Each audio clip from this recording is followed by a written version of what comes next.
Great evening to you. Warm welcome to Prime Business with me, Pius Kojobaka. Straight to our very first story. The World Bank has maintained its 1.6% growth forecast for Ghana this year, far lower than the expected 3.2% for Sub-Saharan Africa. This places it in the 42nd position in Sub-Saharan Africa. Here's more. 1.6% expansion of the economy is the same as projected by the International Monetary Fund. According to its June Global Economic Prospects report, the World Bank, however, stated that Ghana's economy will expand by 2.9% in 2024. The report reiterated that the slowdown in the economy is due to the challenges facing the economy as the government undertakes an IMF support program. It furthered that more timely data highlights the weakness of economic activity in Ghana amid the deadly global shocks and heightened macroeconomic instability. 5 African countries, Malawi, Sudan, South Africa, South Sudan, and Equatorial Guinea, are expected to grow lower than Ghana this year. More on the economy, and economist Dr. Edu Owusu-Sarkodie has urged government to ensure that the working proposal on the restructuring of Ghana's external debt sent to its creditors is heavy on interest payments. According to him, although the working proposal is not legally binding, if government is able to deal with interest payments as a result of the haircut suffered following the domestic debt exchange program, that will go a long way to lessen the burden for government for meeting its expenditure in the 2023 budget. He spoke to us. For us to get a program, the IMF program, the requirement was for us to get the assurance from the creditors, both domestic and external. And so we already secured the assurance from the creditors and we have to work on it. So it's important that the government works on it with the creditors, bilateral, multilateral, and those in the commercial market, the Euro bond. And so, yes, it's good that we have started as a country because we need it to secure the IMF program. We can only get the full benefit of the IMF program when it's fully implemented, when we have secured the entire 3 billion plus the associated benefits like opening doors for us to do business with the World Bank and other international investors. So it is a good step that the government is taking. I think we should all give the support to government. Remember that one of the key expenditure items in the budget is interest payment. So the heavyweights are compensation for employees, one. The second one is interest payment. And the third is a transfer to government units.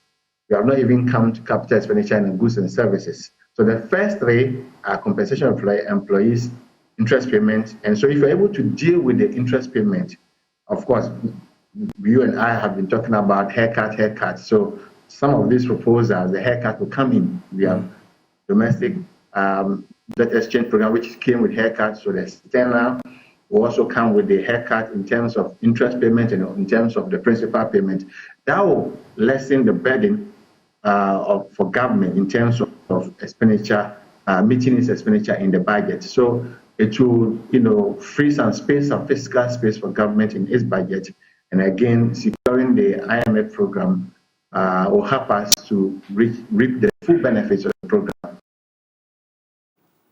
Now, some investors within Ghana's automotive industry are asking the government to explore various options in addressing the high taxes causing distress within the space. This, they say, is affecting their cost of importing components for assembling vehicles in the country. According to the Chief Operations Officer of Fana Motors, Kasem Odimat, the prospects for the automotive industry are positive, but more works need to be done to attract investors. He's been interacting with my colleague James Ishen.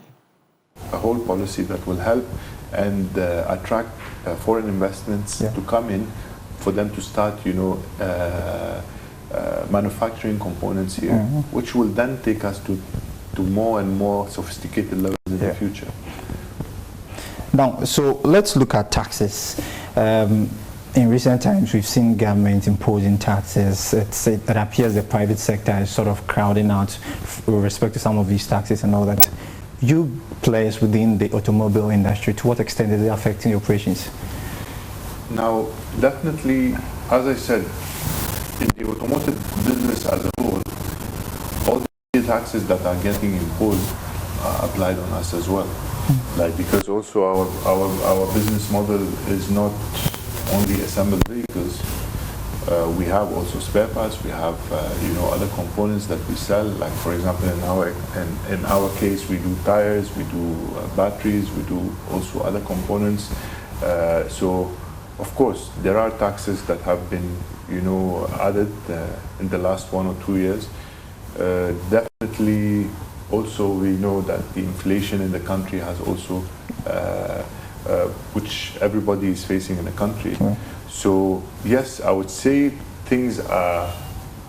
economically things are not in the best shape.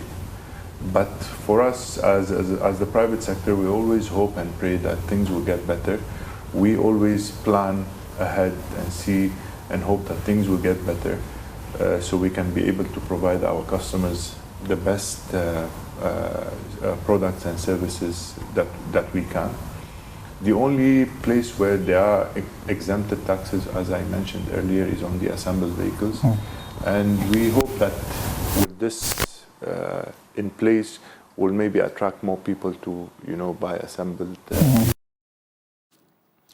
Now, the Public Utilities Regulatory Commission has approved a new water billing structure for commercial users. The new structure follows complaints filed by the Ghana Hotels Association over high water tariffs in first quarter of the year. Here to interact or react to this is the president of the Ghana Association of Hotels, Dr. Edward Akanyamike Jr. Pleasure you could join me on Prime Business, sir. Now, what does this new structure really look like? And really, does it help your business, you would say?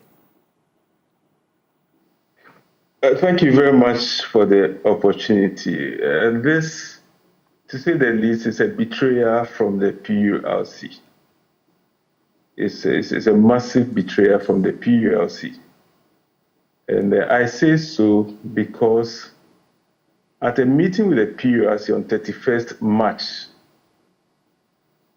a letter was written after that meeting which indicated that the PURC had observed some challenges with regards to categorizing various consumers. And they had moved us from non-residential to other commercial category, which meant that our rates had been, the tariff has been increased by 167%. So they were going to take measures to adjust it accordingly. So they are giving a directive to Ghana Water Company to do that adjustment. So when the new rate was announced for 1st June, we wrote back to the PURC, reminding them of the directive that they had given to the Ghana Water Company. Only for us to receive this letter from PURC indicating that indeed they have categorized into commercial, and the 167% that they slabbed us with from 1st February will hold, only that they have reduced it by 17%. So what it means that PURC has created a huge debt for not only hotels, but for other business entities. That's 167% instead of 8.3%, which they adjusted water tariffs. That debt has been created. We thought it would be resolved so that it will be cleaned off our bills. But from what the PURC is saying, that means it's going to remain. So we are supposed to pay that 167% increment. That clearly... I think... Go ahead, please. Yes, I think it's... and I'm surprised that nobody is calling the PURC to order, because we have various sector ministers whose players are going to be affected by this. So as we speak now, it means that the PURC now has categorized us with other organizations under what they call the commercial category. And it also means that now our rate has been increased by almost 150%, and we are supposed to pay this. How are we supposed to survive this? Are you looking at going back to the PURC to tell them like that, look, this wasn't what we bargained for, and really if there's a need for you to make some adjustments and of course amendments, maybe in the next quarter, is that something you intend looking at? You see, my brother, we observed right from the beginning that PURC was playing games with us. We're just hoping that it wasn't the case. Because when the adjustment was announced for 1st February, and we reacted when that 167% adjustment was announced, and we reacted, the first response from PURC was that, oh, that's what it is.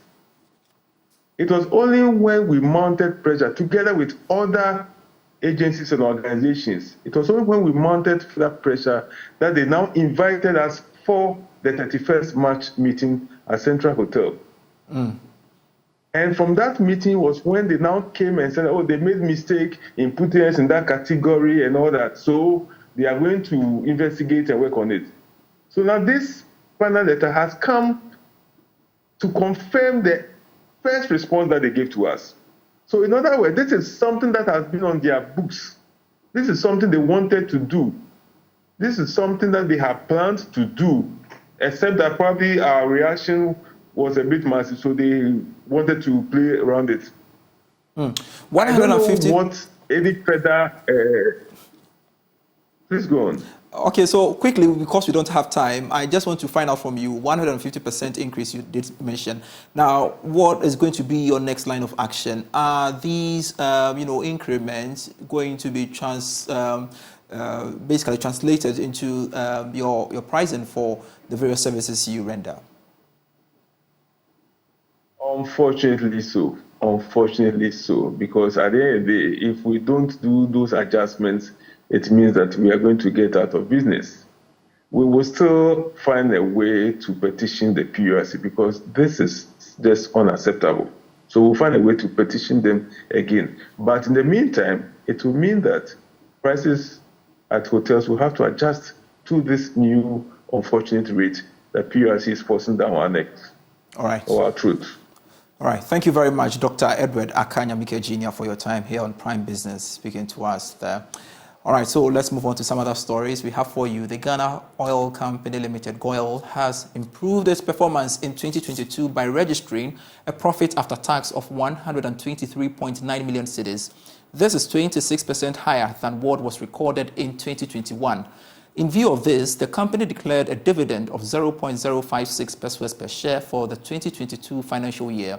The board chair of the company, Reginald Daniel Laye, said GOIL will enhance its operations and systems to provide quality products and services. He spoke at the 54th annual general meeting of GOIL.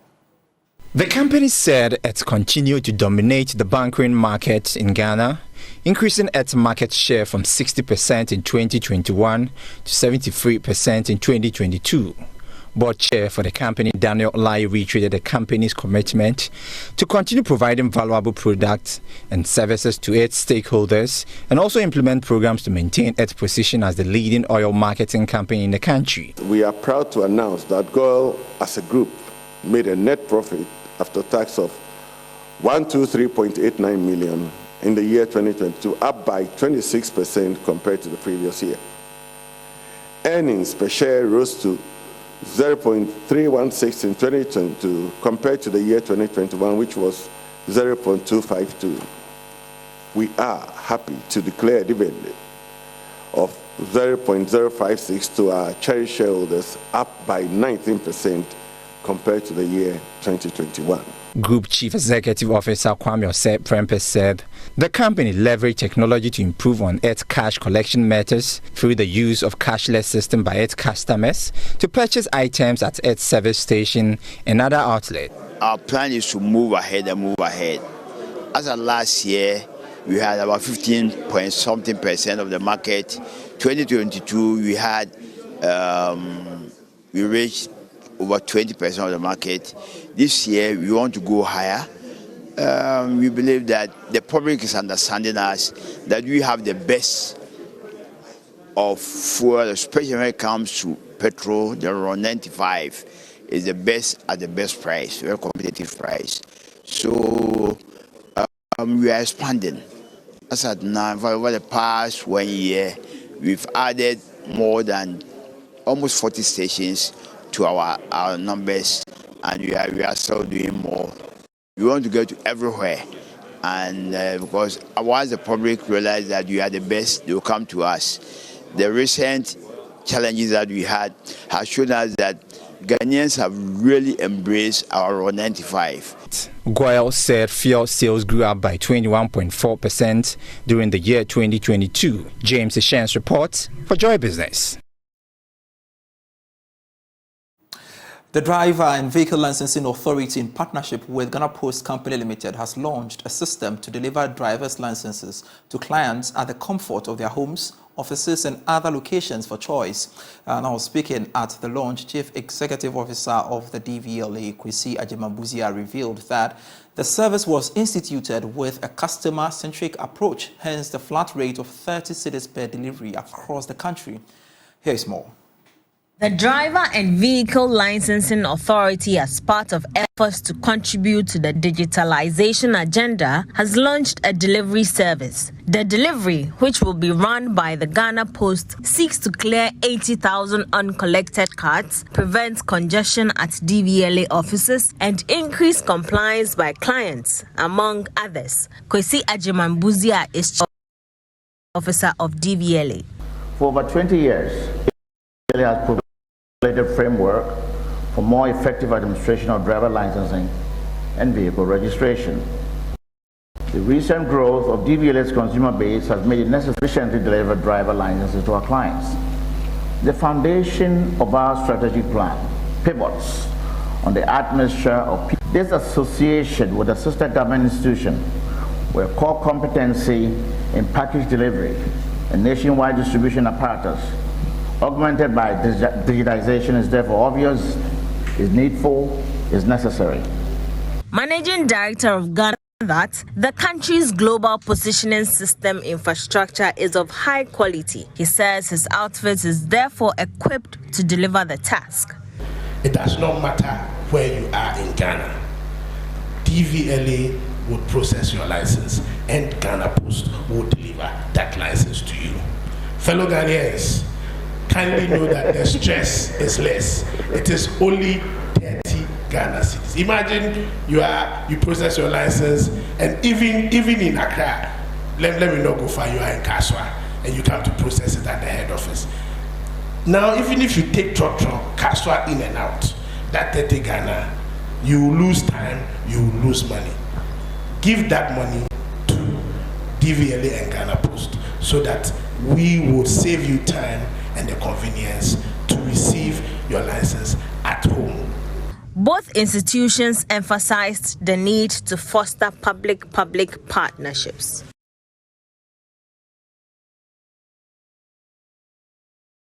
Watching Prime Business with me, Pius Kojo Baka. Registrar of Companies Jemima Mama Owari is urging professional bodies in the country to get registered or renew their certificates with the Office of the Registrar of Companies.